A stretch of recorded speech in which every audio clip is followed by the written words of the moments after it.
So on a day when the government decides to finally hand out $250 million in loans and grants as a COVID-19 rescue package for the arts and for the entertainment sector, how did the Romans manage, promote, support the arts? Was it simply a rich person's indulgence, or did it work a little differently?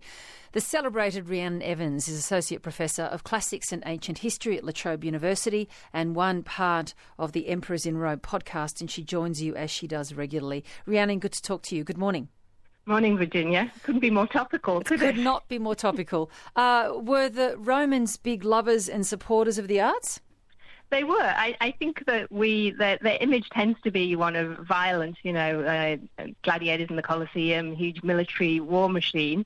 But they also produced some amazing poetry and art and culture. And one of the reasons that this was able to happen is that there were wealthy people who stood as patrons of the arts. So this became one of the jobs. It's both a political job, so you can extend your political career by building theatres, by giving those kind of entertainments to the masses, by paying for them to be produced. And it's also something that seems to have been a kind of personal venture where certain people would have a sort of it's almost called a circle of poets or artists around them that they would support. Because, of course, if you didn't have personal wealth, a few poets did, then you needed somebody to pay for your accommodation and living expenses so you had time to go away and write poetry. The idea of the wealthy patron. Yeah, exactly. And it's one that was very much fostered in Rome. So, for example, Rome's most famous poet, Virgil, who wrote the Aeneid, his patron was a man called Maecenas, whose name almost became a byword for patronage. So later on, people would bemoan the fact that they didn't have a Maecenas. And it became the name for a great patron. And he was a close friend and ally of the first emperor, Augustus, so that became a kind of circle of the emperor. And the emperor himself promoted the arts, not just poetry, but also the building of very, fine architecture and beautiful, quite lavish ornamentation on those buildings and statuary. So Augustus was seen as somebody who's responsible for nurturing the arts at his time, for having this circle around him. So you say it was actually quite a clever and savvy political move to be seen to support either a key artist or a kind of part of the arts.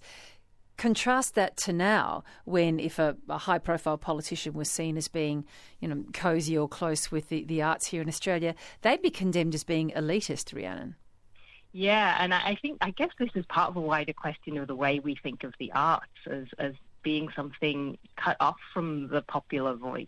So we might think of a popular entertainment as going to see a sports event rather than going to the theatre. And of course, the theatre is quite expensive compared to going to the footy.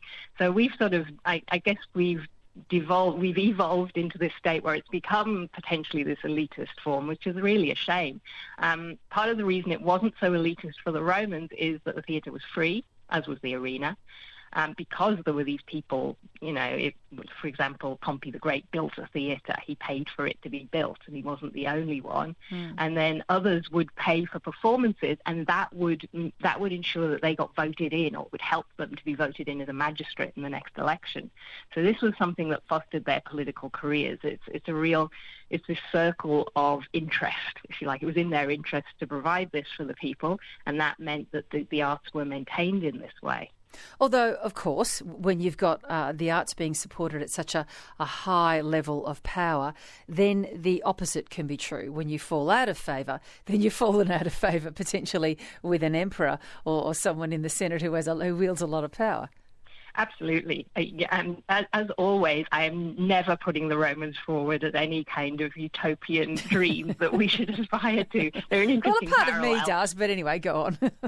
Yeah.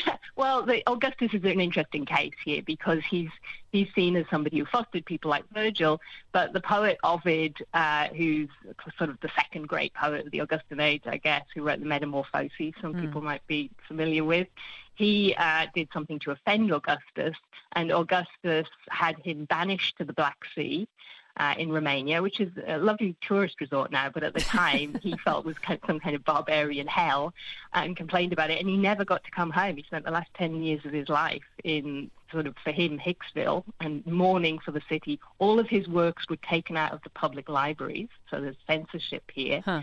And we do know that there was book burning during the time of Augustus. So this is not only a fostering of the arts. It was a time when, as you say, if you depend on the will of one great person, then it can go either way.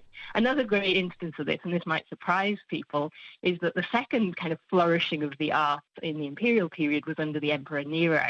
So we demonize him, but he was really interested in the theatre. He was a poet himself. He had this circle of people around him. He had what we call a kind of arts minister, who decided what was worth nurturing, what was worth giving money to. But just before the end of his reign, he fell out with one of probably the greatest poet of his reign, a man called Lucan, who seems to have been implicated in a conspiracy, and Lucan was told, "You've got to go," so forced suicide. So it's not safe being around the emperor as an artist. It never is. And because we always like to draw parallels, or really it's the reason we talk, is to draw parallels with the current day.